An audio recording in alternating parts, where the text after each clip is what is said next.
Oke, oke, oke. Teman-teman, selamat datang di pertemuan keempat malam ini. 2 pertemuan terakhir ini ya. Minggu depan pertemuan terakhir dari, mata kuliah hermeneutik gitu. Hari ini kita presentasi, kayak minggu lalu kita udah sepakatin, yang maju hari ini ada 3 kelompok ya. Nah, masing-masing kelompok nanti presentasi paling lama 20 menit gitu. Nanti kalau mau ada tanya jawab, masih boleh 5 menit di akhir gitu ya. 5 atau 10 menit di akhir boleh. Jadi nanti masing-masing 30 menit gitu ya. Kita mungkin selesai sekitar 90 menit. Jadi nanti ada 20 menit presentasi, 10 menit tanya jawab. Tapi kalau memang nggak ada yang mau ditanyakan, ya langsung skip, lanjut ke kelompok lainnya gitu. Untuk malam ini teman-teman, aku harapin untuk seakan-akan memang benar-benar ngajar atau membagi apa yang kalian dapat tuh ke teman-teman lain. Jadi bukan presentasi untuk saya, bukan presentasi untuk aku gitu ya. Bukan presentasi untuk kongren yang, oh ini kok kayak begini loh, bukan. Tapi lebih ke arahnya ke teman-teman gitu ya. Nih teman-teman mesti gini loh, kalau narasi itu artinya ini, dia contohnya ini, cara nafsirnya itu begini, hal-hal khusus yang mesti diperhatikan tuh ini, gitu ya. Jadi arahnya dari teman-teman untuk teman-teman, bukan ke saya. Saya cuma fasilitator malam ini, yang nanti mungkin nambah-nambahin kalau ada yang kurang, atau misalnya ada yang perlu dilurusin gitu ya. Itu aja yang bisa aku kasih intro ya malam ini. Kita mulai di kelompok pertama yuk. Ayo, siapa ini juru bicaranya? Monggo,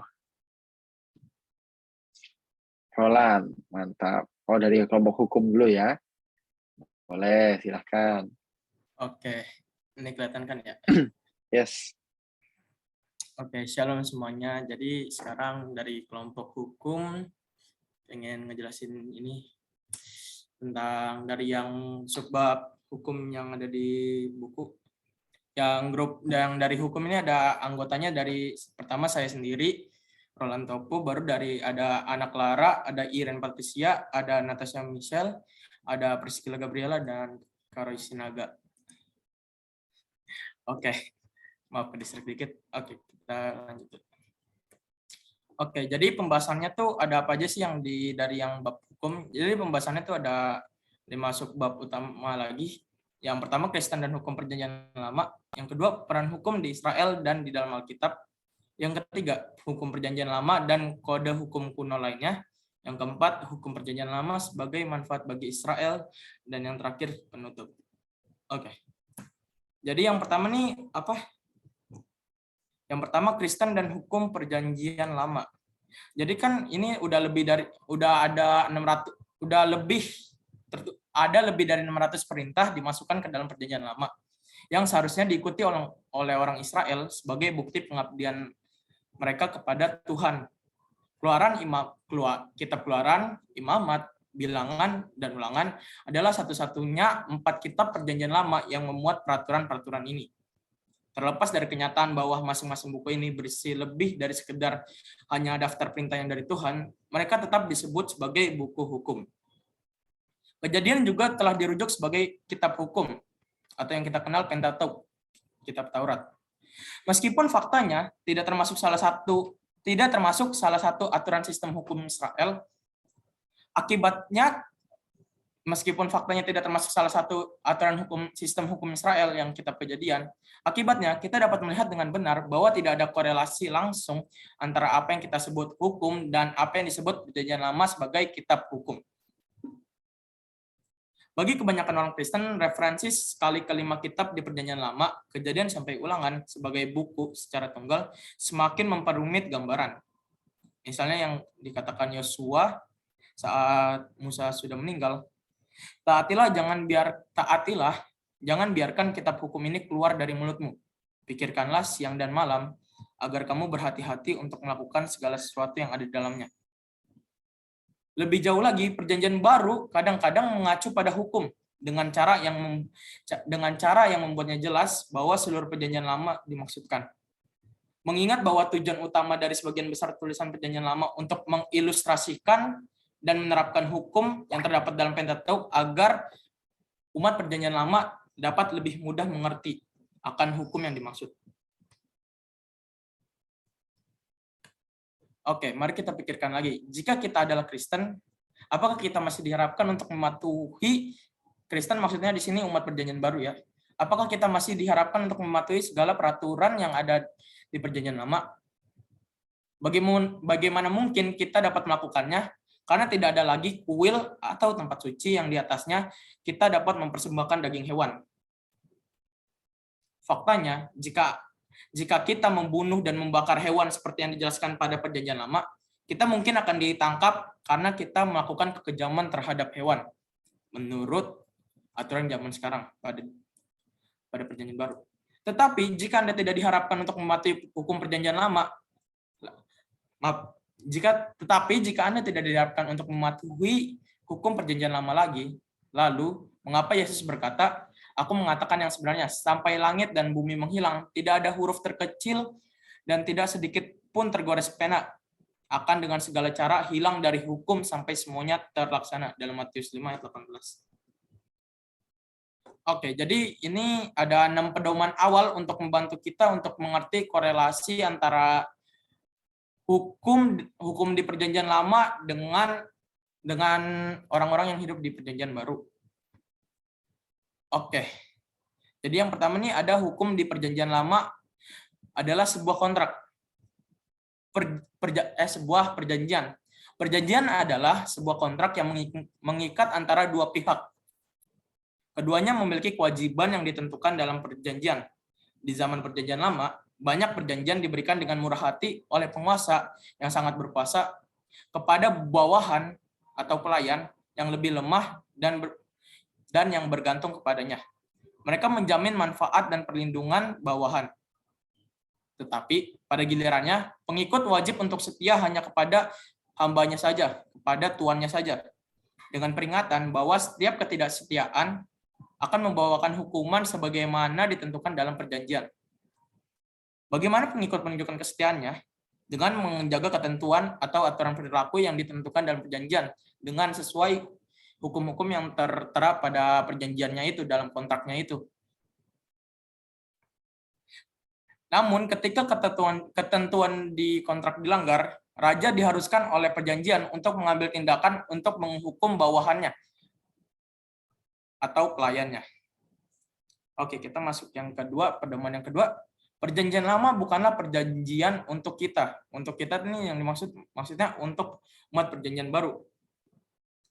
Perjanjian lama mewakili sebagai sebuah perjanjian dengan mewakili sebagai sebuah kontrak dengan umat perjanjian yang hidup di perjanjian lama. Maaf, bahasanya kelibet. Yang mana kita tidak lagi berkewajiban untuk mematuhinya. Oleh karena itu, kita hampir tidak dapat memulai dengan berasumsi bahwa perjanjian lama secara otomatis mengikat kita. Karena itu jelas-jelas dibuat dan diciptakan untuk umat yang hidup di perjanjian lama.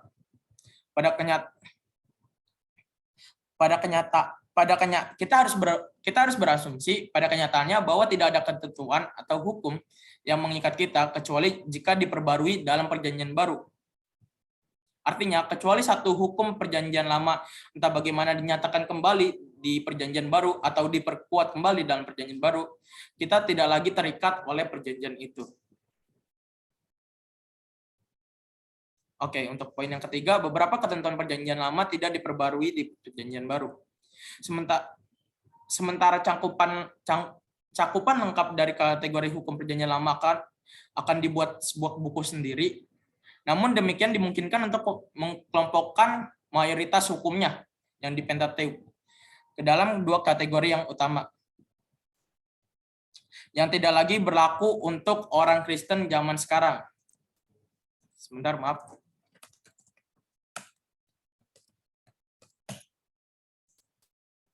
Yang pembagiannya ini, yang pertama ada hukum sipil Israel dan yang kedua hukum ritual Israel.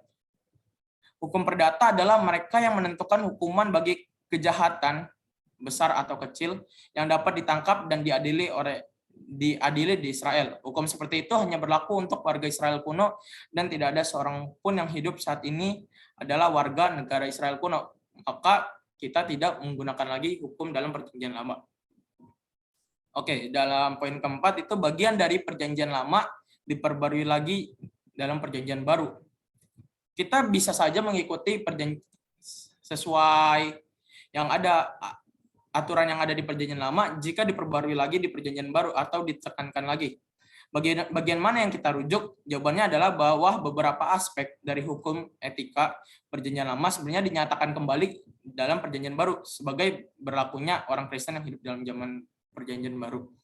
Aspek-aspek hukum lama ini jelas dimaksudkan oleh Tuhan untuk terus diterapkan kepada semua umatnya melalui perjanjian baru yang akan Ia buat dengan kita. Oke, masuk poin yang kelima. Seluruh hukum perjanjian lama tetaplah firman Tuhan bagi kita, meskipun itu masih bukan perintah Tuhan kepada kita.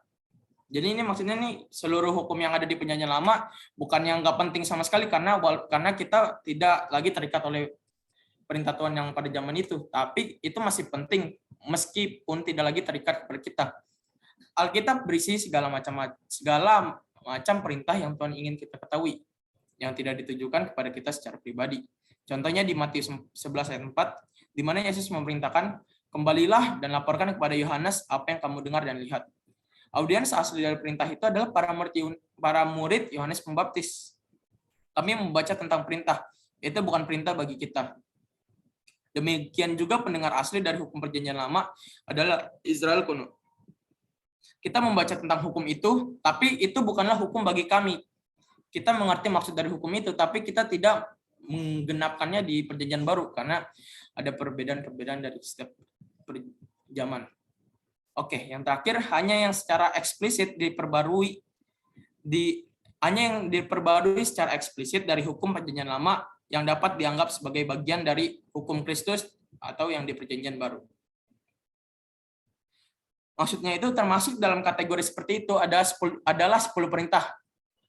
Karena mereka dikutip dalam berbagai cara dalam perjanjian baru yang sebagai jadi masih ada 10 perintah yang dikutip di perjanjian lama yang dikutip kembali di perjanjian baru yang untuk masih mengikat orang Kristen.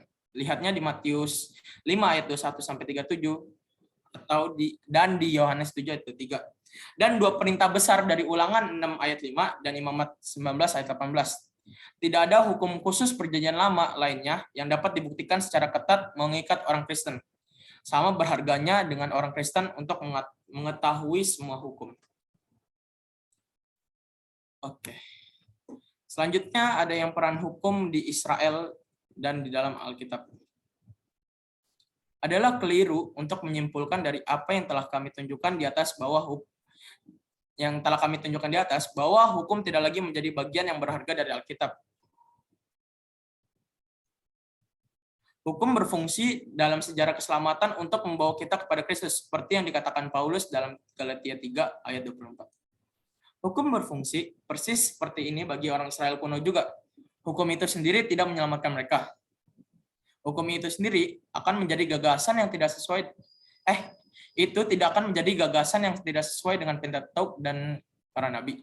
Tuhan menyelamatkan Israel. Dia sendiri yang menyediakan sarana penyelamatan mereka dari perbudakan di Mesir, penaklukan tanah Kanaan, dan kemakmuran sebagai penduduk tanah perjanjian itu. Hukum tidak melakukan semua itu. Hukum hanya mewakili syarat-syarat perjanjian kesetiaan yang dimiliki Israel dengan Allah.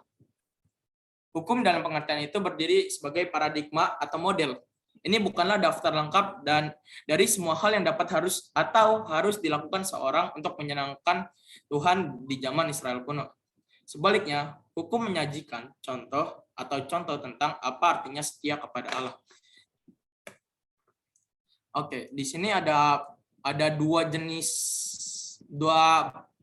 besar macam hukum pada zaman dahulu. Yang pertama ada hukum apodiktik. Pertama kita lihat dulu, kita ngambil suatu kisah yang di perjanjian lama untuk membahasnya. Ketika Anda menuai panen dari tanah Anda, jangan menuai sampai ke tepi ladang Anda atau mengumpulkan hasil panen Anda. Janganlah pergi ke kebun anggur Anda untuk kedua kalinya atau mengambil buah anggur yang jatuh. Biarkan mereka untuk orang miskin dan orang asing. Akulah Tuhan Allahmu, jangan mencuri, jangan berbohong, jangan saling menipu, jangan bersumpah palsu dengan namaku dan mencemarkan nama Tuhanmu. Aku adalah Tuhan. Jangan menipu tetangga Anda atau merampoknya. Jangan menahan upah seorang pekerja upahan dalam semalam. Jangan mengutuk orang tuli atau meletakkan batu sandungan di depan orang buta. Tetapi takutlah akan Tuhanmu. Akulah Tuhan. Dalam Imamat 19 ayat 9 sampai 14. Oke, jadi sebenarnya seperti yang dilihat, perintah-perintah seperti ini tuh, jenis perintah yang ada di sini itu dimulai dengan lakukan atau tidak dilakukan. Adalah apa yang kita sebut, ini tuh yang tidak dilakukan dan dilakukan, yang ditulis secara langsung, itu adalah perintah langsung, itu adalah, itu adalah tidak lain yang kita sebut dengan hukum apodiktik. Dalam ayat-ayat ini kan dijelaskan hanya ladang tanaman dan anggur yang sebenarnya disebutkan di situ. Bukan berarti yang misalnya yang menanam yang lainnya yang kecuali itu, yang misalnya memelihara babi, memelihara yang lain, memelihara domba, memanen buah ara atau zaitun, tidak berbagi kepada orang yang miskin juga. Jadi sebenarnya hukum di sini itu paradigmatik. Ia menetapkan standar dengan contoh, bukan dengan menyebutkan setiap keadaan yang mungkin terjadi. Kalau misalnya menuliskan setiap keadaan yang mungkin terjadi, mungkin Alkitab sangatlah tebal. Oke. Yang kedua, hukum kasuistik. Hukum apodiktik memiliki padanan dalam jenis hukum lain yang kita sebut hukum kasuistik atau kasus per kasus. Perhatikan perikop dalam ulangan 15 ayat 12 sampai 17. Dalam perikop ini, jika seorang Ibrani, seorang pria atau seorang wanita menjual dirinya kepada Anda dan dia melayani Anda selama 6 tahun, pada tahun ke-7 Anda harus membebaskannya, dan ketika Anda melepaskannya, jangan mengusirnya dengan tangan kosong. Berikan dia secara bebas dari kawanan Anda, tempat pengirikan Anda, dan pemeras anggur Anda. Berikan kepadanya sebagaimana Tuhan Allahmu telah memberkati kamu. Ingatlah bahwa kamu adalah budak di Mesir dan Tuhan Allahmu menebus kamu. Itulah sebabnya saya memberi Anda perintah ini hari ini. Tetapi jika hamba Anda berkata kepada Anda, saya tidak ingin meninggalkan Anda, karena hamba itu mencintai Anda dan keluarga Anda dan kaya dengan Anda, maka ambil penusuk dan dorong melalui cuping telinganya ke pintu, dan dia akan menjadi pelayanmu seumur hidup. Lakukan hal yang sama untuk pelayanmu. Itu yang ada ditulis di Ulangan 15 ayat 12. Unsur-unsur dalam undang-undang seperti ini bersifat kondisional. Hukum ini hanya berlaku dalam kasus bahwa yang pertama, Anda seorang Israel, memiliki setidaknya satu budak, atau yang kedua, Anda seorang Israel, memiliki seorang budak yang ingin atau tidak ingin tetap menjadi budak Anda secara sukarela setelah perbudakan wajib. Batas waktu telah berlalu. Jika Anda bukan seorang Israel atau tidak memiliki budak, hukum tidak lagi berlaku bagi Anda. Jika Anda sendiri adalah seorang budak, hukum karena ditujukan kepada pemilik Anda hanya berlaku secara tidak langsung kepada Anda karena melindungi hak-hak Anda. Tetapi hukum tidak berlaku untuk semua orang. Ini bersyarat berdasarkan kemungkinan kondisi yang mungkin atau mungkin tidak berlaku untuk orang tertentu pada waktu tertentu. Hukum kasuistik atau kasus per kasus juga merupakan bagian besar lebih dari 600 perintah yang ditemukan dalam hukum Pentatuk atau di Perjanjian Lama. Menariknya, tidak ada satupun dari mereka secara eksplisit diperbarui di Perjanjian Baru. Karena undang-undang semacam itu berlaku secara khusus untuk kehidupan sipil, agama, dan etika Israel saat hidup di Perjanjian Lama. Oke, selanjutnya terkait hukum Perjanjian Lama dan kode hukum kuno lainnya. Kenapa kita harus bahas ini? Karena sebenarnya kalau kita belum tahu, ini aku kasih tahu dari bahan bacaannya itu, hukum Perjanjian Lama tuh ternyata adalah hasil dari kemajuan-kemajuan atau perkembangan-perkembangan dari hukum-hukum yang terdahulu atau hukum-hukum kuno lainnya. Nah, makanya untuk kita dapat memahami Perjanjian Lama dengan benar dan kita maksudnya istilahnya nggak ngeremehin lah perjanjian lama gitu, karena udah ada perjanjian baru, kita harus pahami nih perbedaan-perbedaan atau perkembangan-perkembangan apa aja yang ada di perjanjian lama. Nah, kalau di Bali itu dikasih tahu ada 2 perangkat hukum. Yang pertama itu ada hukum Nuna. Ini adalah kode hukum Akkadia yang bertanggal sekitar 1800 sebelum Masehi. Pokoknya untuk gambaran singkatnya, hukum yang pertama ini itu kayak gini nih. Contoh yang pertama itu, jadi kalau misalnya seorang pria itu kayak menangkap atau ngambil seorang budak perempuan dari pria lainnya, itu akibat dan kalau misalnya budak perempuan yang diambil itu meninggal gitu, dia harus mengganti atau memberikan kompensasi kepada seorang pria yang udah diambil budak wanitanya tadi dengan cara memberikan dua budak wanita. Nah, terus tapi sebenarnya aku rada sebel juga sih bacanya. Tapi kalau misalnya seorang pria yang dibunuh, apalagi pria yang dari keluarga kelas atas yang dibunuh, itu udah dikategorisasikan sebagai hukum perampasan atau hukum yang akan dihukum berat, yaitu berupa hukum kematian kayak gitu.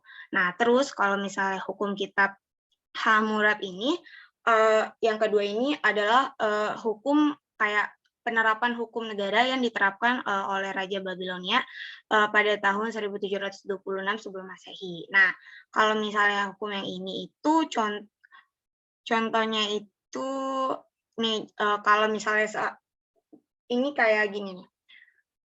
Kalau seorang bangsawan itu bebas memukuli seorang putri bangsawan.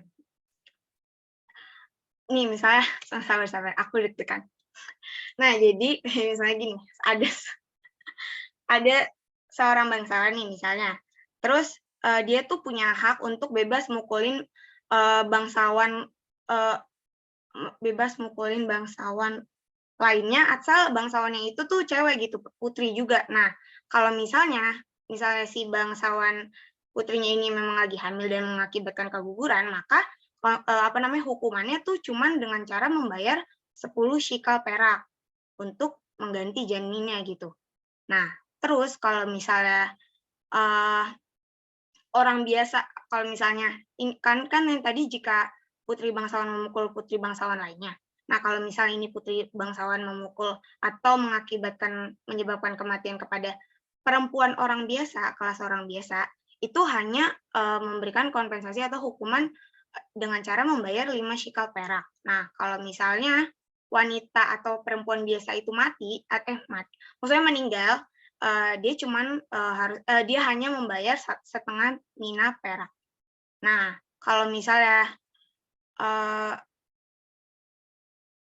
ya pokoknya seperti itu. Pokoknya kayak gitu deh. Nah, terus habis itu kita bisa lihat juga nih perbandingannya next. Roland next. Udah di next sama Roland. Nah, ini rada kecil ya. Nah, pokoknya sebenarnya kalau misal kita lihat tuh dari 2 hukum yang tadi, itu tuh kayak wanita dan para budak tuh diibaratkan atau diperlakukan seperti properti gitu, seperti benda-benda material, karena ya digantinya pakai perak, terus juga kalaupun misalnya pun mati juga nggak seberharga seorang nyawa bangsawan-bangsawan lainnya ataupun seorang pria gitu kalau di zaman waktu itu. Nah, pokoknya kan tadi udah aku kasih tahu kalau misalnya bangsawan menyebabkan kematian bangsawan lain itu nggak akan semenderita kalau dia membunuh seorang pria kalau dihukum Hammurabi itu.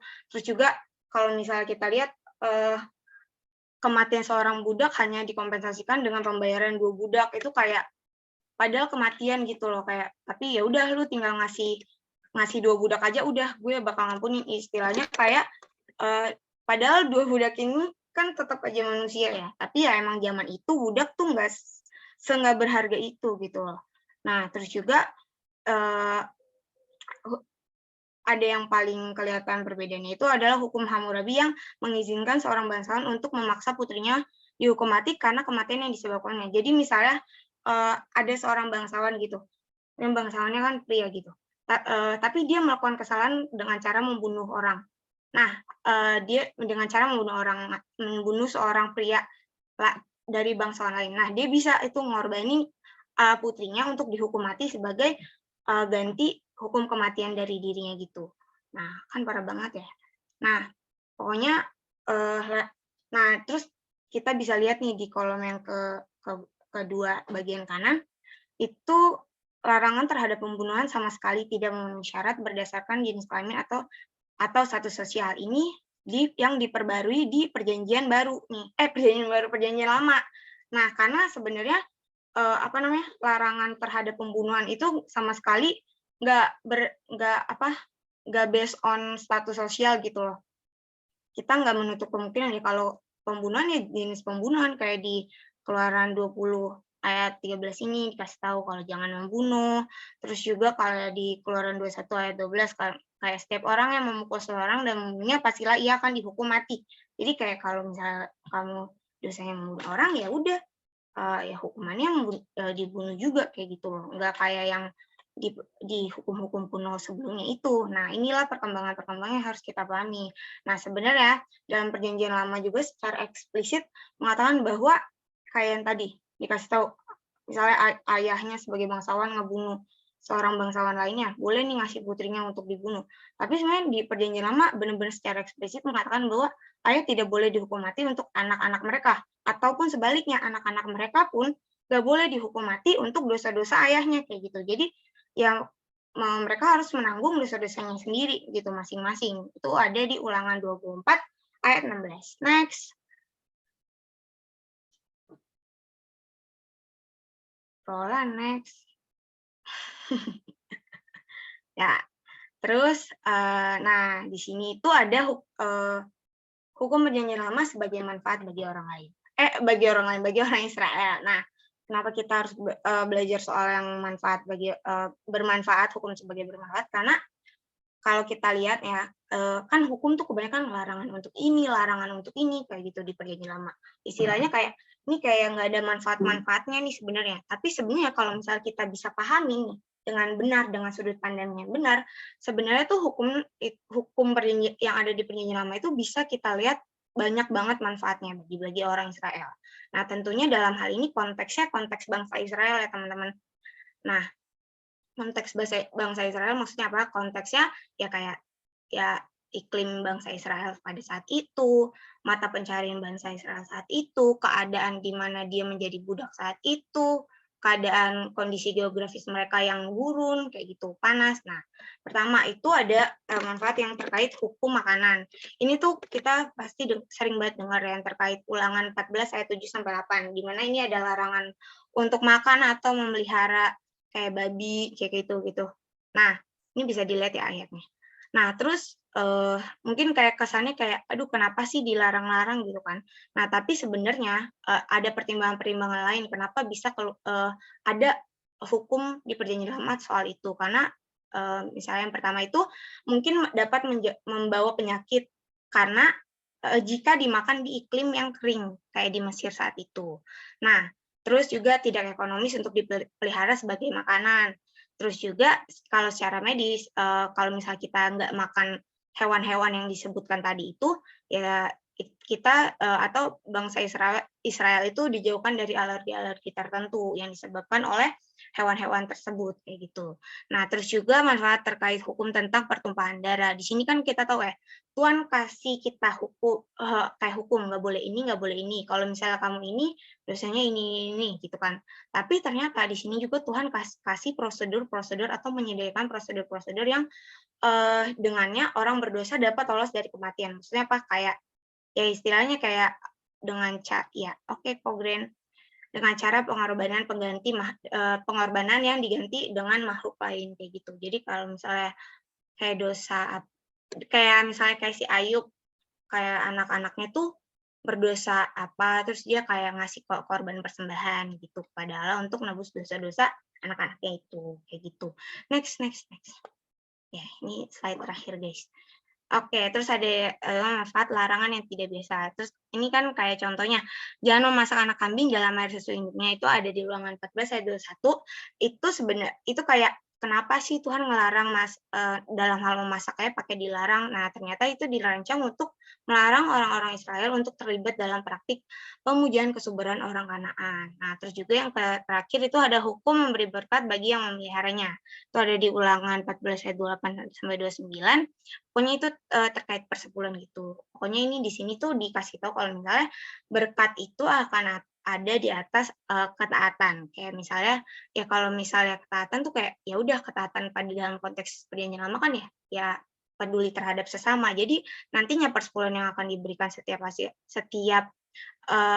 hasil tahunan mereka itu akan diberikan kepada orang-orang yang membutuhkan. Jadi itu bentuk rasa kepedulian orang bangsa-bangsa Israel kepada orang-orang miskin yang membutuhkan. Next. Terima kasih. Oke, terima kasih kelompok hukum. Gimana teman-teman lain? Ada pertanyaan satu orang aja? Raise hand atau mau di chat box boleh? Keren. Ada satu pertanyaan. Monggo, ada.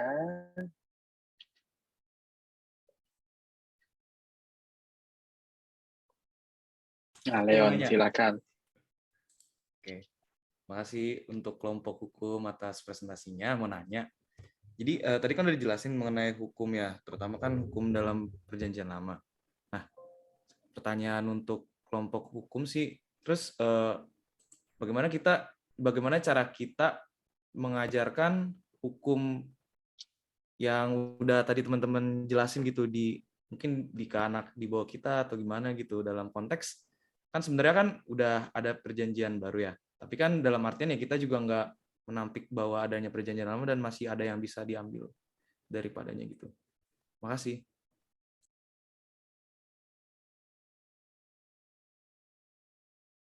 Oke, silahkan dijawab kelompok. Bisa nggak? Monggo, coba dulu. Oke, ini jawab ya, Le. Itu contoh pertanyaannya tuh apa ya, Le? Maksudnya contoh pertanyaan yang mungkin gitu ditanya sama anak-anak. Anak-anaknya. Nggak, itu dijawab, maksudnya kayak kita maksudnya ngajarinnya gimana? Lu mau, oh iya benar-benar.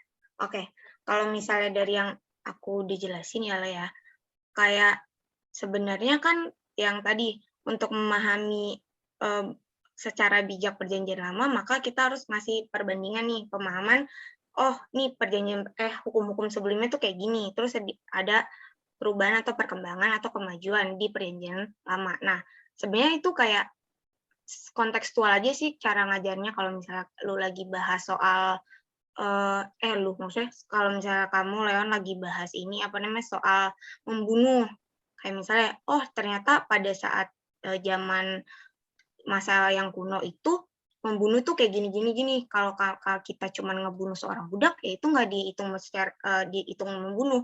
Terus kalau misalnya di perjanjian lama, kalau kamu membunuh ya udah itu sama aja membunuh, tapi tetap bisa diganti hukumannya dengan cara kita ngasih korban bakaran gitu buat Tuhan. Nah, terus kalau misalnya di perjanjian baru kita cuma membenci orang aja udah membunuh. Jadi misalnya kayak tetap aja tekanin di bagian yang kita sekarang, yang di bagian perjanjian baru. Oh, ternyata kalau kita udah dari cara kita berpikir untuk membenci orang aja pun kita udah membunuh kayak gitu. Itu jelas nggak sih, Le? Contoh gambaran AI. Masuk, ngerti. Makasih, Cak. Oke, Leon, sama-sama. Oke, makasih Anca, bagus banget penjelasannya ya. Jadi benar mesti cari core-nya, intinya yang bisa diterapin lintas zaman gitu ya. Misalnya kayak sunat lah. Sunat kan udah nggak jadi hukum buat kita lagi ya, sunat fisik ya buat laki-laki. Tapi Paulus bilang kita sunat hati. Nah, yang diambil itu ketaatannya. Kalau orang Israel menyunat anaknya kan dia taat sama hukum Taurat ya. Nah, ketika kita menyunat hati kita di situ artinya ketidaktaatan kita disunat. Jadi biar kita jadi taat gitu ya. Jadi itu prinsip umumnya yang bisa diterapin lintas zaman. Jadi kalau baca teks hukum itu jangan ambil mentah-mentah. Misalnya kayak tadi si Anca cerita soal hukum akadia gitu ya, di mana perempuan tuh nilainya rendah banget, perempuan dan budak tuh nilainya rendah banget. sampai dia kesel sendiri, ya memang itulah dunia atau konteks Alkitab kita gitu ya. Dan Alkitab pun juga mengumandangkan hal yang sama di Ulangan. Kalau teman-teman baca, misalnya perempuan yang sudah ketahuan tidak perawan gitu ya, waktu malam pertama terus suaminya arak dia keluar. Wah, pas diarak keluar ternyata ada dua kemungkinan kan, bisa benar tuduhannya, bisa enggak. Nah, mau benar atau enggak tuduhannya, tetap perempuan yang sial gitu ya. Tetap perempuan yang kondisinya enggak menguntungkan. Nah, di situ memang kita mesti ngelihat jangan ambil apa ya? Jangan ambil mentah-mentah gitu bahasa gampangnya. Jangan ambil mentah-mentah karena itu sangat berbahaya teman-teman. Apalagi dengan mengaitkan dengan misalnya tuh lihat perempuan tuh betapa berharganya perawanmu gitu ya misalnya kayak ngomong gitulah ya, seakan-akan kayak wah kalau udah nggak perawan itu udah nggak berharga atau kurang berharga atau bahkan nilainya udah turun jadi perempuan kelas 2. Nah itu sangat berbahaya teman-teman. Jadi itu masalah tafsirnya ya. Alkitab kita nggak bisa diubah dan sebenarnya nggak ada yang masalah dengan tulisan yang kelihatannya mungkin apa ya kayak cukup misalnya kayak ada teks-teks yang sadis, teks-teks yang tadi yang patriarkis gitu ya, enggak masalah. Sekarang masalah itu bagaimana kita menafsirkannya ulang gitu ya. Makanya teman-teman belajar hermeneutik gitu ya. Nah, semua teks kan punya konteks gitu. Nah, itu yang mesti digali, konteksnya mesti dilepas terus dipasang yang baru gitu. Gimana caranya dia fit ke konteks yang baru ini. Oke, thank you kelompok hukum. Oke, next. Ada yang mau coba? Ayo, kelompok mana aja bebas. Mau narasi, mau nubuat. Rio. Kelompoknya Rio. Silahkan. Kelompok apa nih Rio nih? Salam Kogren, aku mau nanya Kogren. Oh, yang mau nanya. Oke. Silakan. Kirain mau maju. Kelompokku minggu depan Kogren. Oh, alah. Oke, siap. Aku mau nanya begini mengenai perjanjian lama ya. Tiba-tiba kepikiran soal dalam perjanjian lama dalam hukum Taurat itu kan dibagi jadi huhim dan misipatim ya. Iya. Dimana kalau misalnya dilihat dari konteks orang Farisi sama ahli Taurat ya, Kogren. Iya. Aku tuh tiba-tiba bertanya-tanya. Kalau misalnya di Indonesia yang menjalankan hukum, yang menjalani pemerintahan kan ada eksekutif, legislatif, yudikatif. Yes. Yang dimana Dewan Legislatif itu mereka itu yang membuat hukum, tetapi mereka itu diawasi oleh lembaga yang namanya yudikatif. Nah, apakah itu juga ada berlaku di zaman perjanjian lama? Karena setauku ya, kalau kita baca di Alkitab tuh, atau aku belum mendalaminya, ahli Taurat sama orang Farisi itu seperti mereka yang menguasai agama. Jadi orang-orang sipil Israel itu seperti jemaat itu seperti mereka tuh takut kepada mereka begitu.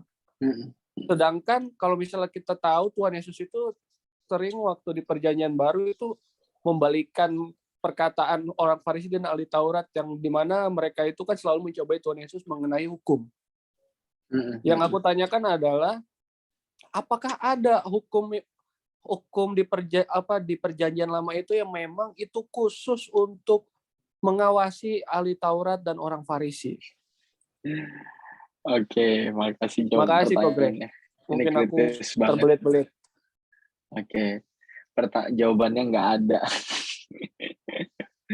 That is the power of religious leader ya. Itu apa namanya? Kekuatan pemimpin agama gitu. Yang bisa mengawasinya cuma sesamanya aja gitu ya atau gurunya. Misalnya kayak Paulus gurunya kan Gamaliel. Nah itu cuma gurunya bisa ngawasin, tapi nggak ada kayak dewan khusus untuk mengawasi ajaran. Itu sangat demokratis. Dan pada hari itu ya kita bisa paham lah ya di Indonesia, di zaman sekarang aja nih teman-teman di Indonesia ya. Yang namanya misalnya gembala sidang, pendeta itu udah nggak boleh didebat gitu kan. Pernah nggak ngalamin gereja yang begitu? Pendeta atau gembalanya tuh nggak bisa didebat gitu. Pokoknya tuh dia kebenaran mutlak misalnya gitu kan. Yang udah kolot gitu ya. Terus nggak mau dengerin pendapat anak muda lagi.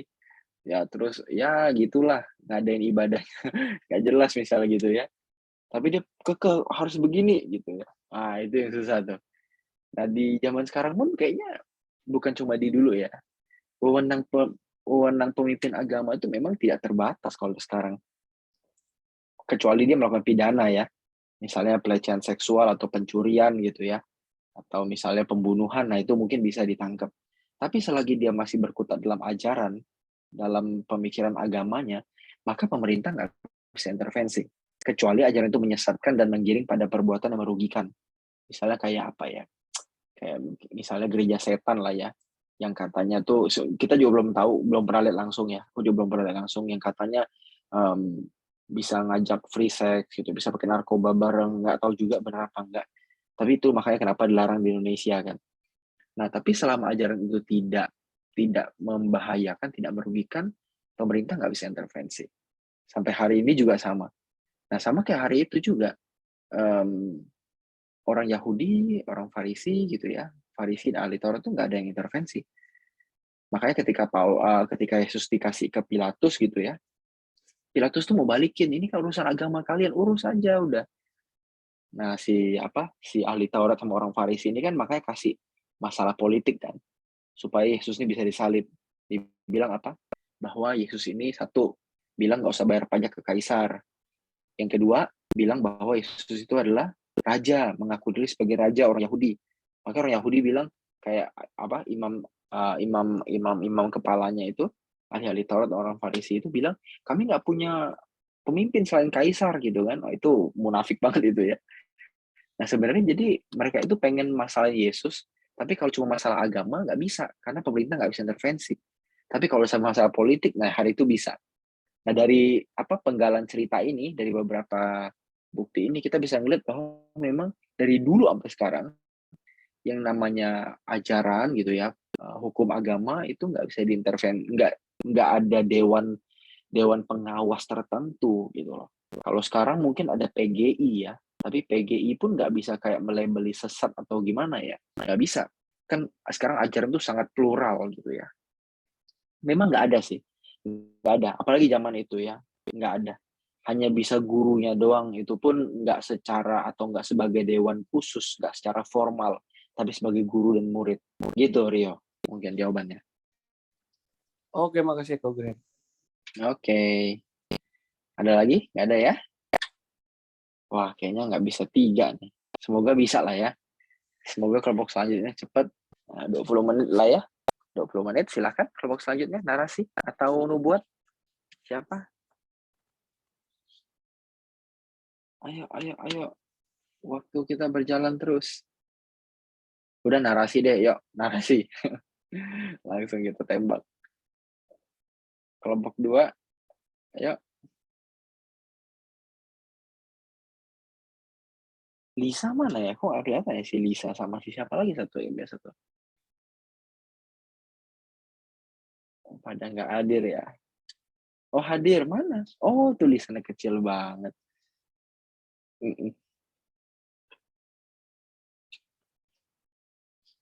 Oke, mana nih? Belum siap kah? Belum siap? Halo? Sepada.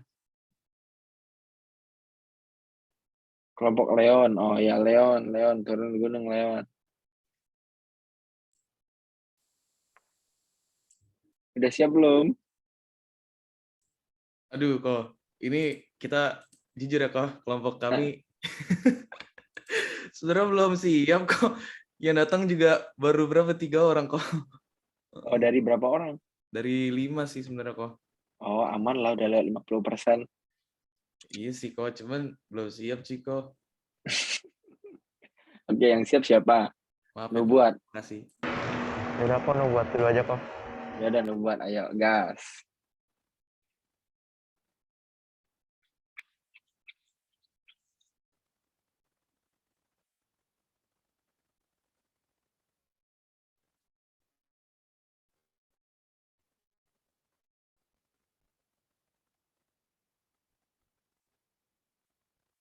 Oke. 20 menit ya. Poin-poin utamanya aja.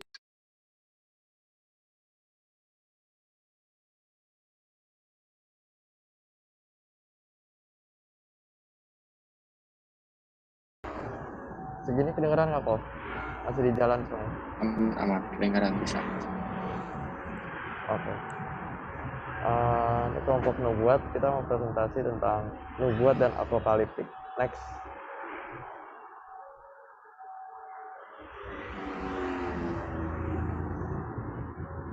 Ini kelompok kita.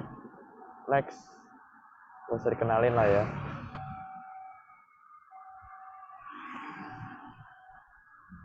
Oke.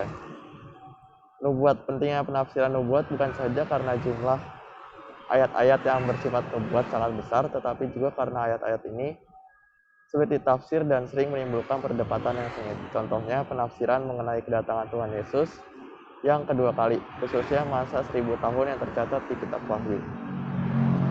Bentar.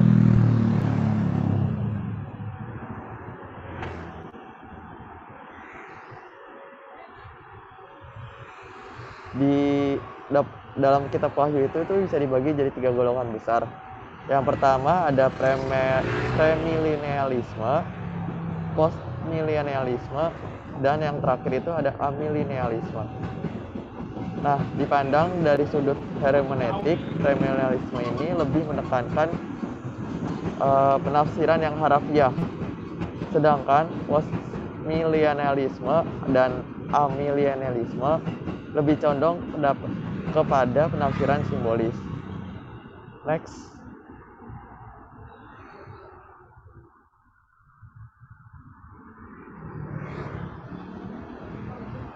Nah, ada beberapa cara untuk menemukan nubuat. Salah satunya membagi nubuat ke dalam kelompok masa lalu, masa sekarang, dan masa yang akan datang. Ketiga masa ini sebenarnya tuh berhubungan erat satu dengan yang lainnya. Pendengar berita Nabi diingatkan apa yang terjadi pada masa lalu, mereka diajak agar bertobat sekarang juga. Lalu diberitahukan akibat sikap yang tidak ingin bertobat. Dalam kasus lain, Nabi mengingatkan rakyat akan pertolongan Allah, mengajak mereka bersandar kepadanya, dan memberitakan janji Allah yang akan dipenuhinya. Terus yang kedua, nubuat juga dapat dibagi berdasarkan sifat meramal dan sifat menghimbau. Nubuat yang bersifat meramal memberitakan hal-hal yang akan terjadi pada masa yang dekat, yang agak jauh, atau yang lebih jauh. Sedangkan nubuat yang bersifat menghimbau memberitakan nasihat, peringatan, teguran, ajaran, atau hiburan. Terus ada beberapa ciri nubuat nih. Yang pertama itu ada ciri progresif. Bisa teman-teman baca ya kan. Ciri berulang-ulang dan paralel. Terus yang ketiga itu ada ragam sastra. Nah, penafsiran nubuat perlu memperhatikan ragam sastranya. Kenapa? Apakah dia bersifat harafiah atau simbolis? Topik yang jelas, Nabi memakai banyak macam ragam sastra, termasuk syair, simbol, kiasan, atau perumpamaan untuk menyampaikan nubuat. Ini berhubungan dengan sulitnya menggambarkan visi atau mimpi dengan gaya bahasa biasa. Selain itu, banyak nubuat disampaikan pada saat yang sangat mendesak dan genting. Dalam keadaan seperti ini, Nabi orang Israel perlu menyampaikan nubuat dengan syair dan bahasa kiasan yang penuh dengan perasaan. Jadi tujuannya itu supaya mudah untuk dipahamin gitu. Cara ini sangat hidup dan efektif untuk mengkomunikasikan berita kepada pendengar.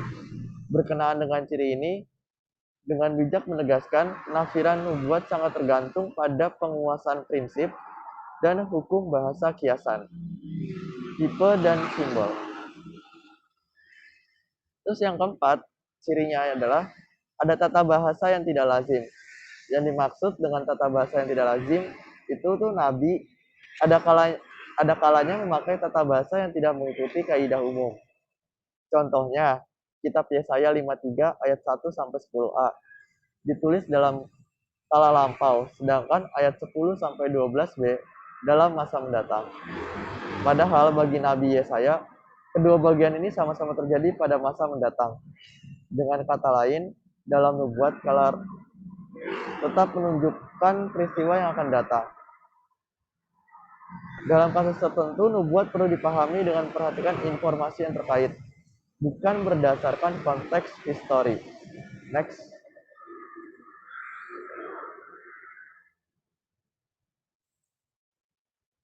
Next, Kezia.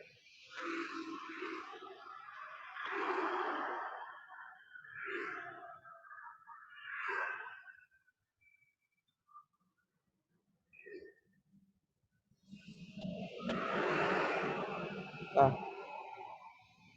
ini ada beberapa masalah dalam penafsiran. Apakah nubuat dicatat setelah peristiwa terjadi? Yang kedua, apakah nubuat harus ditafsir secara harfiah atau kiasan? Yang ketiga, apakah dipenuhinya suatu nubuat tergantung pada kondisi tertentu? Yang keempat, apakah nubuat dipenuhi sekali atau dua kali? Jadi kalau misalnya kita lagi mau buat penafsiran, kita tuh harus mempertanyakan empat pertanyaan ini gitu, supaya jangan sampai jadi salah. Next.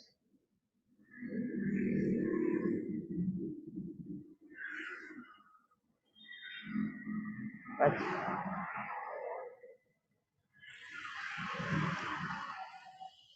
Nah, hal-hal yang perlu diperhatikan dalam penafsiran. Penafsir perlu memastikan bahwa bagian yang ditafsirnya merupakan sebuah nubuat. Menerapkan prinsip-prinsip penafsiran seperti latar belakang dan tujuan kitab.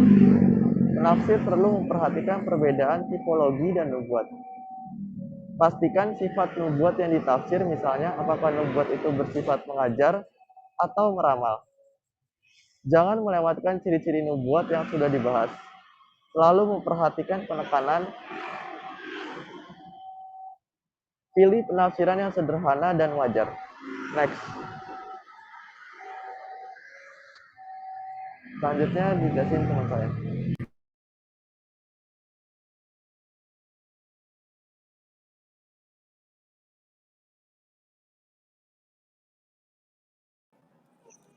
Oke, ini suara aku kedengeran kan ya?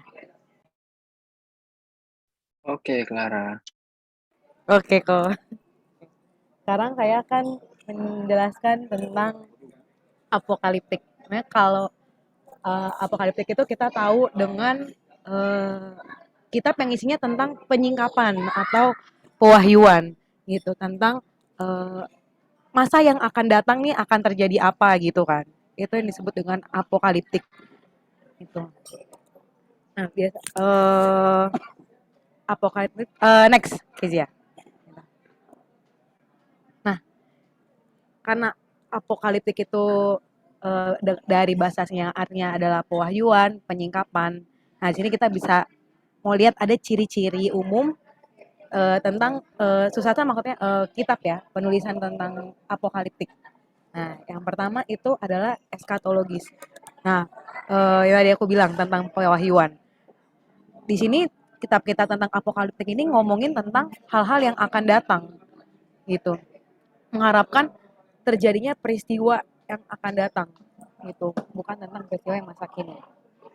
Nah, yang kedua itu dualisme, di mana di dalam kitab-kitab yang isinya apokaliptik gitu. Di sini ada nunjukin dua kekuatan, misalnya kayak Allah dengan iblis, terus dunia sekarang dan dunia yang akan datang atau langit baru, bumi baru, di mana dua kekuatan ini saling berlawanan gitu. Cuman penulis dalam kitab-kitab apokaliptik ini mempercayai kalau biarpun ada dua kekuatan, mereka percaya kalau pada akhirnya nanti Allah yang akan menang dalam dua kekuatan ini gitu, dan nanti akan berakhir di langit baru dan bumi yang baru. Itu tentang dualisme. Ketiga, determinisme. Penulis kitab-kitab apokaliptik ini percaya kalau segala sesuatu itu berjalan sesuai dengan pengaturan Allah, sesuai dengan apa yang udah Allah rencanakan, dan akhirnya nanti akan menuju kepada suatu akhir yang udah ditentuin. Yang keempat, sastra apokaliptik itu bersifat esoteris. Maksudnya di sini penulis itu percaya kalau Tuhan itu cuma memberikan pewahyuan atau penyingkapan itu terhadap orang-orang tertentu. Bisa pakai mimpi, bisa pakai vision atau penglihatan. Kalau yang kayak kita tahu salah satu penulis kitab Wahyu ya, Yohanes ya, gitu di Pulau Patmos itu dikasih vision sama Tuhan. Vision apa mimpi ya? Aduh lupa. Ya udah itulah pokoknya dikasih itulah sama Tuhan ya, dikasih pewahyuan sama Tuhan. Gitu. Terus penulis-penulis ini juga selain dikasih visi sama dikasih mimpi, biasanya ada perantara lagi untuk memperjelas lagi isi dari mimpi atau visi tersebut, dari penglihatan tersebut. Nah, biasanya malaikat memberikan penuntunan atau memberikan penjelasan gitu. Oke. Terus yang kelima, tentang penulisan. Oke. Penulisan langsung menuliskan beritanya yang diberikan kepadanya. Maksudnya waktu penulis dapat wahyu, dapat penglihatan, dapat mimpi, penulis itu langsung nulis apa yang dia dapat gitu. Enggak kayak kalau misalnya nabi gitu, dia dalam rangka waktu berapa hari baru dia tulis isinya gitu. Kalau di dalam apokaliptik ini penulis langsung menuliskan apa yang dia dapat gitu. Dan cara penulisannya pun nggak kayak penulisan waktu para nabi-nabi menuliskan apa yang didapat gitu. Saya kayak beginilah firman Tuhan, firman Allah berkata gitu. Nggak kayak gitu. Nah, itu yang kelima. Terus yang keenam tentang simbolisme gitu. Di dalam kitab apokaliptik itu banyak penggunaan simbol-simbol, terus ada pengalaman-pengalaman serta karakter penulis-penulis yang terkait gitu. Makanya kadang kalau kita baca, kita ambil contoh kitab Wahyu ya, ada bahasa-bahasa yang kita nggak ngerti, ada gambaran-gambaran yang kayak sulit kita pahamin gitu. Nah, tujuannya ditulis pakai simbol-simbol gitu. Salah satunya supaya menjaga keamanan si penulis karena pada saat itu kan terjadi penderitaan karena salah satu tujuan kitab apokaliptik ini ditulis gitu untuk memberikan kekuatan atau penghiburan gitu kepada jemaat pada saat itu. Makanya kan di awal dibilang ini tuliskan tentang masa yang akan datang gitu kan, pengharapan di langit baru dan bumi baru kayak gitu. Itu simbolisme. Terus yang berikutnya, yang terakhir ada tentang nama samaran. Nah, di sini biasanya penulis-penulis yang menulis wahyuan gitu, nggak pakai nama asli gitu, melainkan nama tokoh. Tapi ada yang pakai nama asli juga, kayak Wahyu kan Yohanes nggak pakai nama samaran ya, ya kan? Ya gitu makanya. Supaya apa? Supaya ngejaga keamanan, keselamatan si penulis. Tapi bisa juga karena ada kekaguman si penulis dengan tokoh yang dia pakai gitu. Jadi bukan bermaksud untuk menipu ya, gitu. Lanjut.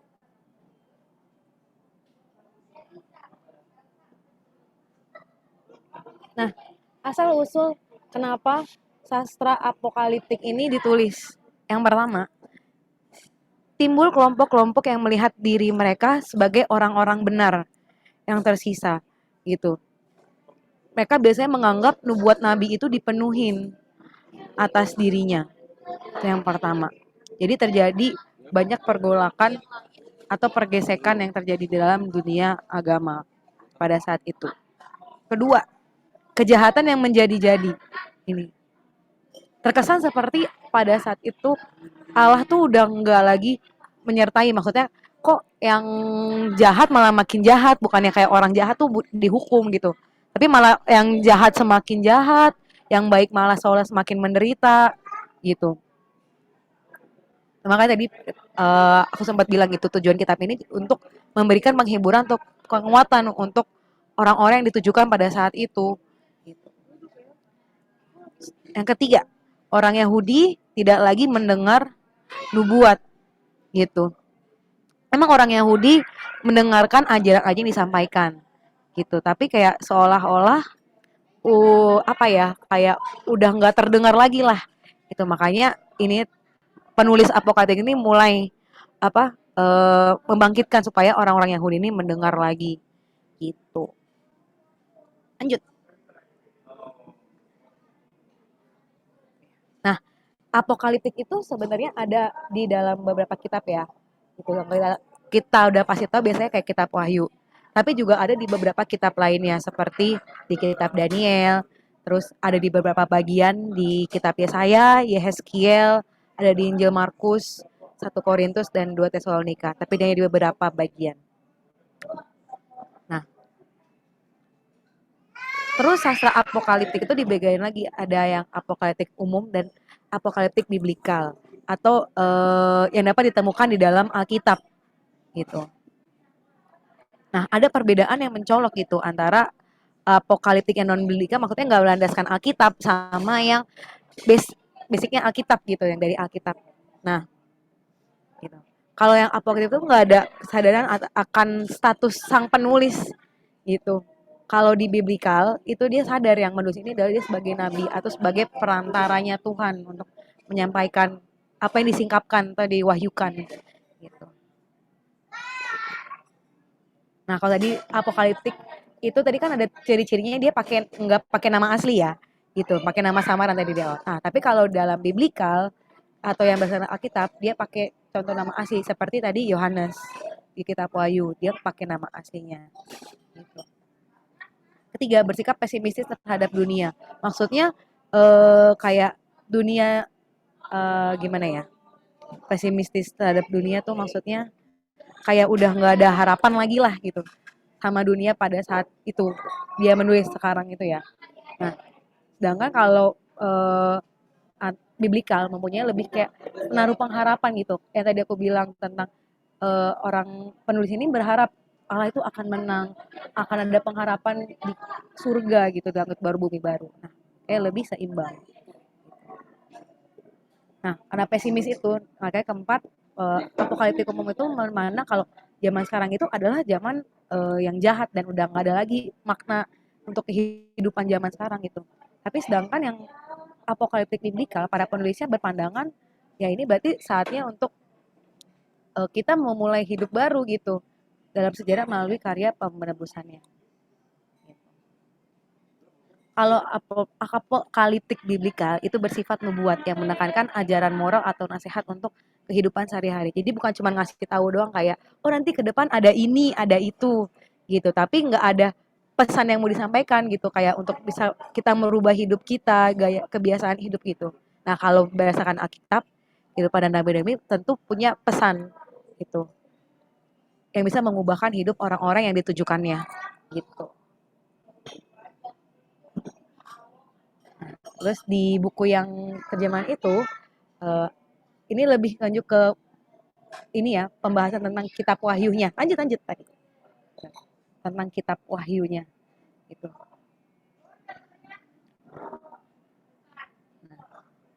Karena salah satu kitab apokaliptik itu adalah kitab wahyu gitu. Itu apa dibahas bilang tentang gimana sih caranya supaya kita bisa lebih ini tentang apa sih menggali dalam tentang kitab wahyu ini. Nah, kitab-kitab yang berisikan pewahyuan itu, yaitu basicnya biasanya dari nubuatan-nubuatan yang sudah terjadi dalam perjanjian lama, gitu. Nah, ini sama dengan ciri-ciri apokaliptik tadi ya, berbentuk penglihatan dan mimpi, memiliki makna yang tersembunyi.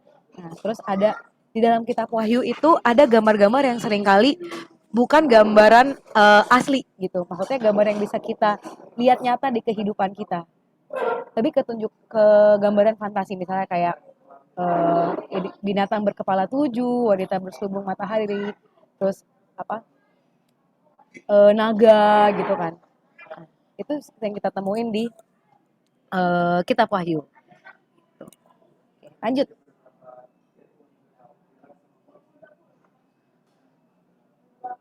Nah, selain kitab Wahyu ini sebagai kitab yang masuk dalam kitab pewahyuan untuk penyingkapan, kitab ini juga termasuk kitab nubuatan gitu.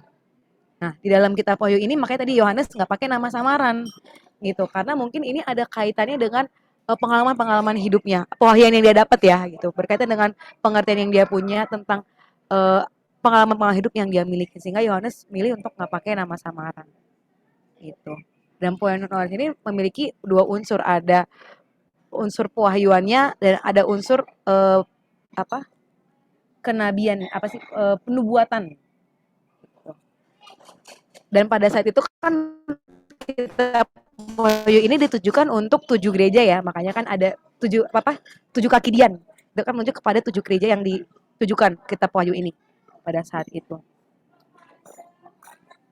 Nah, terus kenapa disebut dengan kitab nubuat? Karena ini bukan hanya untuk nubuatkan gereja pada saat itu tentang akan masa yang akan datang, tapi untuk apa yang harus bisa mereka lakukan pada masa sekarang.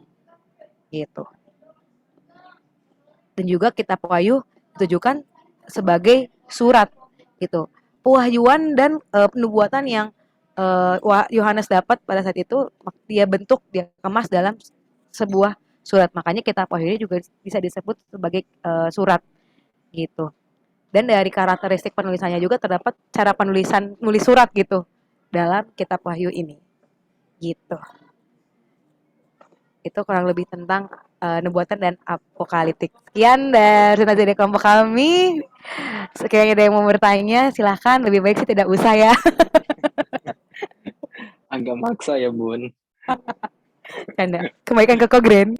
Oke, makasih kelompok nubuat.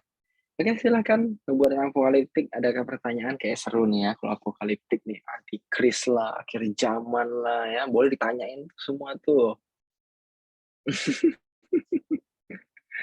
Ayo, raise hand atau chat box.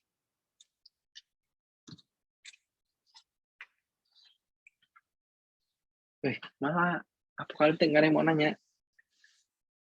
Leon, wah ini nggak maju tapi nanyanya lancar deh ya. Minimal kalau nggak maju nanya lah kok. Oh iya, oke. Biar nggak terlalu berdosa lah ya. Iya. Iya, benar-benar. Oke, makasih Kak Clara. Sama tadi siapa yang presentasi? Kamelpin. Oke. Mau nanya, kan itu kan tadi kan udah dijelasin tuh kayak berbagai macam kayak ciri-cirinya gitu. Nah, untuk terutama ada bahasa-bahasa kiasan kan, bahasa-bahasa yang kurang lazim dan kurang dimengerti. Nah, itu bagaimana kita mengartikannya gitu dalam konteks yang benar. Karena kan kayak misalkan tanda di dahi aja kan penafsirannya banyak ya. Ada yang maksudnya tanda di dahi sama di tangan. Itu kan penafsirannya banyak ya. Ada yang bilang itu chip lah, ada yang bilang itu terkait dengan pengertian, maksudnya dengan siapa kita mengabdi gitu dan lain-lain semacam. Nah, gimana cara kita mengartikan kalimat yang tidak lazim tersebut untuk sebuah penafsiran yang benar gitu. Makasih.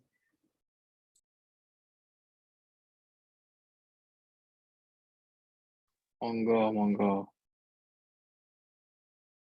Oke. Sebenarnya kalau menurut aku susah sih buat kita kan. Karena konteksnya pada saat itu kan tadi dibilang ya, kenapa dipakai simbol-simbol atau bahasa yang sulit dimengerti, karena itu kan untuk menjaga keamanan si penulis. Jadi supaya waktu orang baca kitab itu tuh dia nggak ketahuan nih sebenarnya nih maknanya apa sih gitu. Jadi yang ngerti itu cuma yang ditujukan doang. Makanya agak susah sebenarnya, tapi ya kalau kita duduk 2 tahun bisa sih harusnya. Cuman maksudnya menjelaskan asal usul kenapa dipakai bahasa-bahasa yang sulit itu supaya kitab yang ditujukan itu bisa nyampe gitu kepada sang penulis, karena kalau misalnya ketahuan nanti buat ini kan jadi nggak sampai kan gitu, supaya bisa kita ngerti itu tuh maksudnya apa sih ya. Kayak harus banyak-banyak nanya ke Koko Grand sih kayaknya. Harus banyak kepada yang udah belajar duluan. Kalau kita nafsir sendiri kan kita bingung ya. Selain kita udah tahu kan kayak kemarin kan diajarin dari baca berbagai versi, terus latar belakang segala macam itu jadi landasan dasar. Jadi kalau saya tahu lebih dalam ya kita belajar dengan yang lebih berpengalaman, yaitu Kogren. Tapi itu jawaban dari saya. Yang teman-teman kelompok yang lain ada yang mau menambahkan? Paling aman jawabannya Clara. Ayo tambahin yang lain.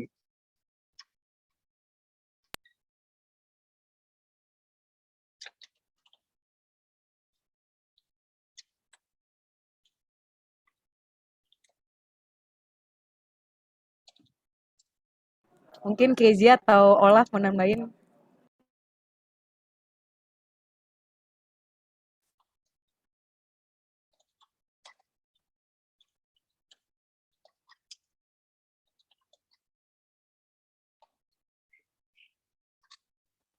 Udah, Kogren lah melengkapi lah Kogren jawabannya. Nggak ada yang mau Iya. nambahin.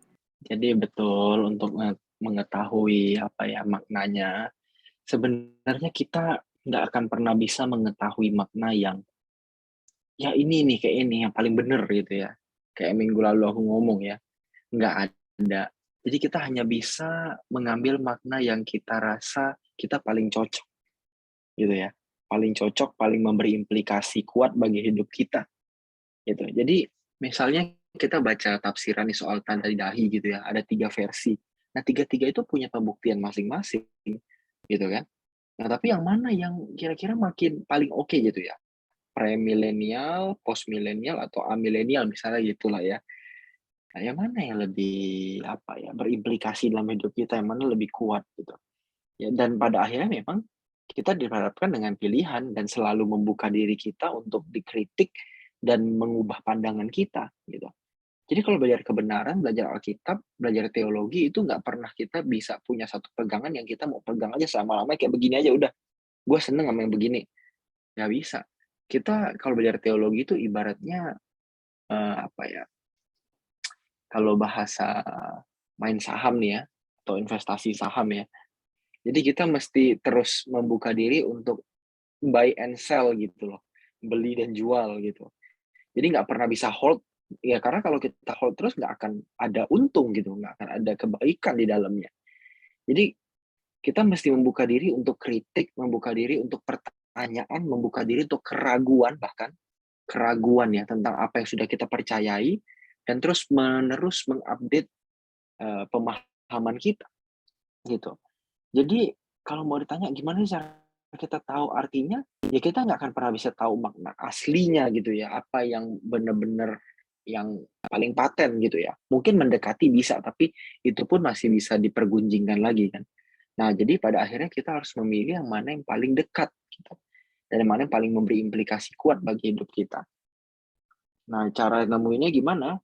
Kayak kemarin, kita harus bandingin tafsiran-tafsiran yang ada, yang udah dilakukan sebelum kita. Nah, disitulah kita bisa tahu nih, apa aja yang jadi latar belakang, apa yang jadi konteks, apa aja yang sudah orang pikirkan terlebih dahulu tentang ayat tersebut. Nah, dan akhirnya nanti yang menjadi hakim atau pemutus gitu ya kita sendiri mau percaya yang mana gitu. Ya tentu pasti pakai logika juga. Saya percaya ini karena begini, gini, gitu. Ada argumentasinya. Gitu sih Leon. Jadi kalau belajar hermeneutik, belajar tafsir, kita nggak mencari jawaban pasti, tapi kita mencari metode, mencari cara, gimana sih cara mempertimbangkan sebuah tafsiran, gimana sih cara kita kayak menimbang-nimbang mana yang paling oke gitu ya. Nah, di kelas ini diajarin nih gimana cara kita nimbang, lihat konteks, latar belakang. Kalau penafsiran itu ngaco, misalnya salah satu penafsir ngaco, latar belakang nggak jelas, konteksnya nggak jelas, argumentasi dia juga nggak oke. Nah, itu udah red flag buat kita. Udah kayak tanda yang kayak nggak oke deh gitu ya. Nah, jadi kita sini belajar metode dan itu diharapkan memperlengkapi kita untuk, oh kalau dengar misal orang khotbah nih, dari mana dia dapat hasil itu? Dari mana sih dia dapat kesimpulan itu? Kalau kesimpulannya logis, argumentatif, ya ilmiah gitu ya, masuk akal, ya it's okay, silakan. Silakan. Gitu ya Leon ya, dan teman-teman semua ya. Thank you, Ko. Thank you. Jadi Leon maju nggak nih? Ada setengah jam. Aduh, kok kayaknya belum deh, Ko. Maaf ya, Ko. Ya udah, oke. Berarti minggu depan. Minggu depan ya. Rio, gimana Rio? Kok aku mau nanya kok, boleh kan? Monggo, boleh banget. Kalau misalnya tadi dari presentasi tadi kan ada perbedaan antara nubuat sama tipologi ya. Yang aku tangkap nih dalam pikiranku, kalau nubuat itu apa namanya membicarakan apa yang akan terjadi. Tapi kalau tipologi itu kan mengkategorikan atau mendefinisikan apa yang sudah terjadi lalu dia cocokkan. Ya, betul. Nah, ini pertanyaan aplikatif sih kok. Kalau misalnya kita berbicara tipologi ya, bagaimana kita bisa menghadapi orang ya, yang dimana dia itu kalau menafsirkan sebuah khotbahnya dia, atau misalnya dia menafsirkan suatu kisah di Alkitab itu seperti ini kisah hidup gua nih gitu. Kisah Daniel nih sama seperti kisah gua nih. Itu kan dia mentipologikan dirinya sendiri. Ini kisahnya Yusuf ini sama kayak kisah gua nih begitu. Tapi tanpa apa ya, kalau misalnya dibilang ya, kita tahu pengertian orang ini tuh belum dalam. Bagaimana cara menghadapi orang-orang demikian yang memang dia tuh sering mentipologikan dirinya, bahasanya begitulah. Thank you kok. Oke. Mungkin bukan mentipologikan ya. Kalau mentipologikan tuh gini, Jadi ada satu yang bayang-bayang nih yang samar-samar, misalnya kayak anak domba yang disembelih gitu ya. Ini kan samar-samar, kenapa sih Tuhan mesti pakai anak domba buat apa namanya? Buat ngapus dosa gitu kan ya? Ngapain ya? Nggak kurang kerjaan amat, kayak Tuhan tuh haus darah banget gitu ya. Itu kan samar-samar tuh. Nah, ketika itu menjadi simbol yang samar-samar, dibukalah di PB bahwa ternyata yang maksud anak domba Allah itu adalah Yesus gitu kan. Anak domba itu Yesus, menggambarkan bahwa ada manusia yang tidak bercacat, tidak bercelah, yang putih gitu ya. Yang putih seperti salju, putih seperti bulu domba, nggak bersalah, dia mati bagi kita untuk menebus dosa kita. Nah, jadi tipologi itu ada yang samar, ada yang terang gitu ya. Nah, ada yang samar terus diterangkan.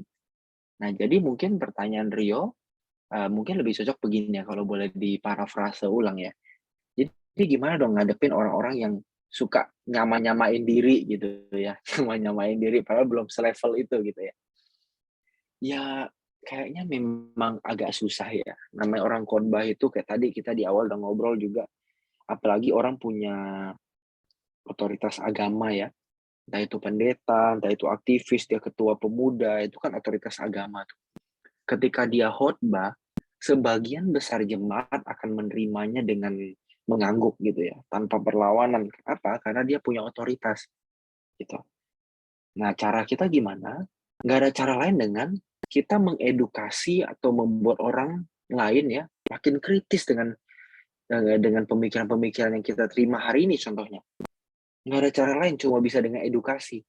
Bahwa ya nggak semua orang itu bisa sama loh dengan Daniel. Pergumulan Daniel itu gimana? Misalnya pergumulan kita tuh gimana?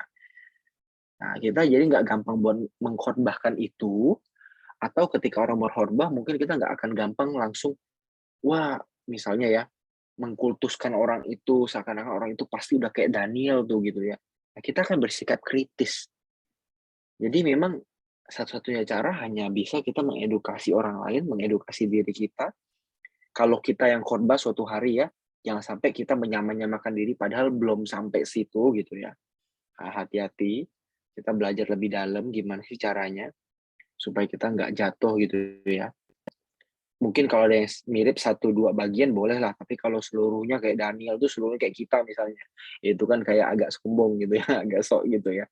Kalau satu sisinya masih oke lah, tapi kalau seluruh sisinya mungkin agak sok. Nah, gimana sih cara kita menghindari kesombongan itu gitu loh.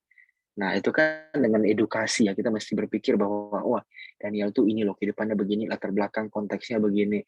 Aku udah segitu belum? Atau jangan-jangan aku beda gitu, malah aku lebih mudah jangan-jangan. Hidupku yang kuhadapi lebih mudah. Nah, itu kan dengan cara kita hanya dengan apa namanya, dengan kita mengedukasi diri kita. Dan kita mengedukasi orang lain. Jadi kalau khotbah, kita juga mesti edukatif gitu ya, bukan hanya motivatif gitu. Memotivasi, tapi juga harus menginspirasi, mengedukasi gitu kan. Nah, makanya ini buat teman-teman yang melayani anak muda nih, gue berharap banget, gue berdoa banget, bermimpi banget kalian bukan cuma memotivasi, tapi benar-benar mengedukasi gitu ya. Meskipun orang bilang agak berat gitu ya, tapi it's okay. Khotbah yang berat tuh nggak selalu buruk. Dan mungkin ke depan, generasi Z dan Alpha yang akan kalian layani ke depan gitu. Kalian sendiri pun pasti sebagian generasi Z. Kalian akan melayani generasi Z sendiri dan itu Alpha juga. Itu mereka generasi yang nggak gampang untuk bilang, oh iya amin, amin, amin. Enggak. Ketika mereka dengar khotbah yang kayaknya, kok apa ya, misalnya nih, kok dia apa ya, seksis ya khotbahnya ya, perempuan terus yang salah misalnya, atau misalnya kok khotbahnya cuma sekedar marah-marah ya, atau sekedar maksain pendapatnya ya gitu ya. Nah, generasi ke depan nggak akan terima kecuali argumentasinya oke. Tuhan ada, kenapa Tuhan itu ada? Terus kalau Tuhan ada, kenapa ada penderitaan? Kenapa ada dosa? Nah, dia akan bertanya begitu dan kita bertanggung jawab untuk menjawabnya. Jadi gitu ya, mungkin jawaban untuk Rio, gimana sih caranya supaya kita terhindar? Nggak ada cara lain dengan mengedukasi diri sih, dan mengedukasi orang lain, gitu. Oke, makasih banyak, Kak Glenn. Oke, sama-sama. Oke, kelompok Leon, bendera putih ya. Iya kok. Oke, ya udah minggu depan berarti 3 ya. Minggu depan 3. Oke, kelompok selanjutnya, masukan untuk kelompok hari ini ya teman-teman ya, masukan untuk kelompok hari ini. Kelompok hari ini sangat bagus gitu ya, sangat bagus, semuanya disajikan dengan baik, dan poin-poin yang aku harapkan juga muncul gitu. Nah, tapi mungkin sedikit masukan agar nanti kelompok depan, kelompok yang minggu depan presentasi bisa memperbaiki. Mohon teman-teman bisa mempresentasikan poinnya saja. Jangan di copy paste seluruh katanya di buku itu ke slide itu gitu ya. Jadi akhirnya ngebaca gitu. Kalau kayak ngebaca gitu kan pada akhirnya nanti kita mending baca bukunya langsung gitu kan. Nah, kita mau nih kayak tadi misalnya kayak Clara atau kayak Anca gitu ya, jelasin, menurut gue tuh gini loh, menurut gue tuh gini loh. Nah, gue tuh pengen ada gitu-gitunya. Jadi biar teman-teman kayak menyampaikan apa yang teman-teman dapat, bukan apa yang teman-teman baca doang. Gitu. Jadi poin-poin aja, karena dari namanya juga gitu ya, PowerPoint gitu ya. Kalau semua tulisan namanya Power Word nanti. Beda ya. Harusnya jadi PowerPoint aja. Tapi itu masukan yang minor buat kelompok hari ini. Kita kasih applause dulu, minor aja masukannya. Thank you. Keren banget gitu ya. Dua-duanya dapat 95 nilainya ya. Keren banget gitu ya. Kita lihat nanti 3 kelompok ke depan siapa yang paling kece gitu ya. Siapa yang paling kece. Nanti kita akan pilih satu kelompok paling kece kayak janji awal kemarin. Per orang dapat 50.000 OVO gitu ya atau GoPay gitu kan. Nanti penanya terbanyak akan dapat Rp100.000 gitu ya. Nah, itu masih berlaku ya. Leon dan nabung 2 pertanyaan nih, meskipun dia nggak ini ya, sama Rio juga nabung 2 pertanyaan. Oke, ada pertanyaan? Nggak ada? Oke, kalau gitu yuk kita berdoa. Tuhan, terima kasih buat malam hari ini. Kami belajar banyak tentang narasi dan nubuat. Tuhan, mungkin banyak yang kami belum paham, baru sekilas banget dan belum kami praktekin. Kami tahu ini proses pembelajaran yang panjang, yang bisa berjalan 1 semester bahkan 2 semester. Tapi biarlah apa yang kami pelajari malam ini bisa jadi pelengkap, makin membuat kami paham tentang apa yang kau ingin kami sampaikan pada anak-anak muda yang kau percayakan pada kami. Terima kasih Tuhan. Kami bersyukur bahwa malam hari ini kami beristirahat dalam nama-Mu yang kudus. Haleluya. Amin. Oke,